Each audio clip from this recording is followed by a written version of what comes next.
خانومی به من پیام داد که من به همسرم خیانت کردم و علت خیانت رو که پرسیدم گفت همسرم بهم کم توجهی میکرد و از لحاظ مالی هم منو تأمین نمیکرد و من در مضیقه شدید بودم.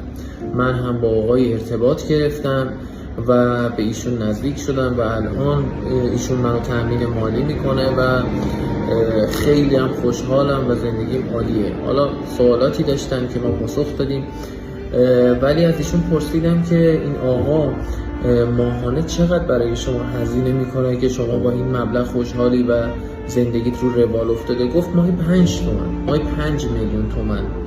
خواستم بگم به خاطر ماهی 5 میلیون تومن چرا اینقدر باید همسرتون رو در تنگنا و در مضیقه قرار بدین که حاضر بشه با مسئولیت خودش بازی کنه و مسئولیت خودش رو از بین ببره و به شما خیانت کنه، اونم به خاطر ماهی 5 میلیون. خب اگه اسیرم گرفته بودید ماهی 5 میلیون هزینه داشت باید پرداخت میکردید. ببینید برای اینکه یک زندگی، تجربه من میگه یک زندگی رو بخواید حفظ کنید یا حداقل بخواید به یک خانم همسرتون رو حفظ کنید و نگه دارید، یا باید زبونتون خوب باشه یا اینکه پول خرجش کنید. بعضیا نه زبون خوبی دارن متاسفانه، نه حاضرن پول خرج کنن.